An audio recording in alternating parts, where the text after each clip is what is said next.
नमस्कार, स्वागत है आपका डीएलजी न्यूज़ पे। दोस्तों, मोदी सरकार दोस्ती निभाने में अब तक कोई कसर नहीं छोड़े हैं। हम आपको बता दें कि रसिया से लेकर यूक्रेन और यूक्रेन से लेकर के श्रीलंका तक कई देशों अब तक घूमने वाले मोदी सरकार अब जानते हैं कि इसके जो बजट है और बजट के हिसाब से किस देश से कितना लोन लिए हैं, इस बारे में हम आपको बताएंगे। और श्रीलंका जैसा हालत इंडिया का क्यों होने जा रहा है, इस वीडियो में हम आपको बताएंगे। इस वीडियो को पूरा देखिए। जबकि जीडीपी जो है इंडिया की -23 से 24 तक होने जा रहा है। अगर इसी की बात करें तो इलेक्ट्रॉनिक मीडिया के चक्कर में मोदी सरकार ने लगभग 3000 करोड़ रुपए से भी अधिक खर्चा कर चुका है। वहीं टीवी की बात करें तो यानी जनरली अगर टीवी की बात करें तो 78,000 करोड़ रुपए सिर्फ टीवी और रेडियो के लिए, अखबारों के लिए, एडवर्टाइजिंग के लिए मोदी सरकार नंबर 1 आने के लिए जो है इतना रुपये खर्च किए हैं। दूसरी तरफ हम बात करें तो टीवी की पॉपुलैरिटी मोदी सरकार की तरफ से 20 करोड़ से अधिक है। और मोदी सरकार अब तक कितने कर्ज ले चुके हैं, आइए जानते हैं।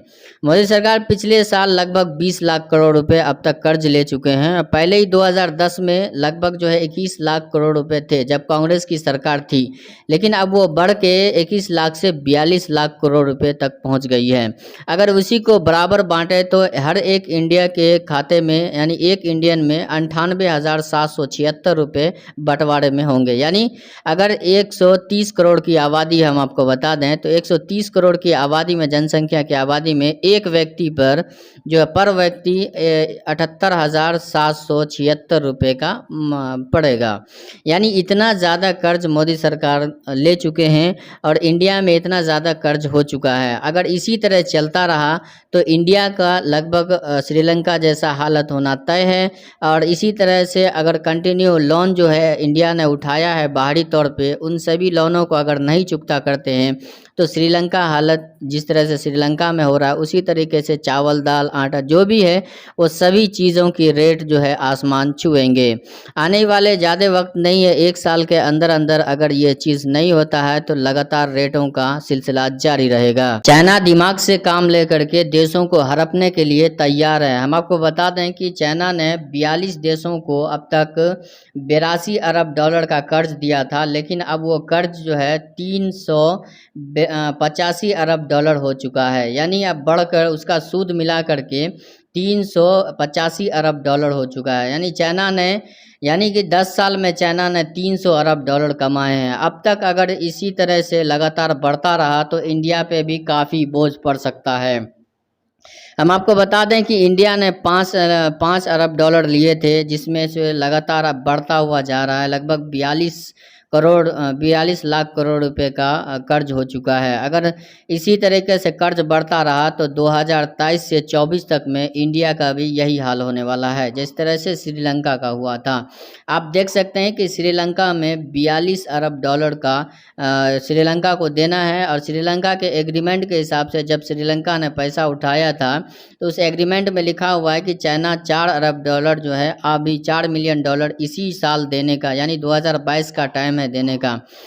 42 यानी 12 मिलियन डॉलर देना है और उसको अभी फिलहाल 4 मिलियन डॉलर उसको चुकाना है, जिसकी वजह से श्रीलंका में सब्जी से लेकर के तेल, दाल और जितने भी गैस सिलेंडर है उन सभी का रेट आसमान छू रहे हैं।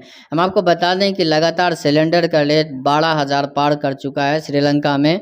और पेट्रोल डीजल की बात करें तो पेट्रोल डीजल 5,000 से पार कर चुका है। जिस तरह से लगातार महंगाई बढ़ रही है, श्रीलंका के गृह मंत्री भी इस्तीफा दे चुके हैं। यानी 2 दिन के अंदर ही श्रीलंका के गृह मंत्री इस्तीफा दे चुके हैं।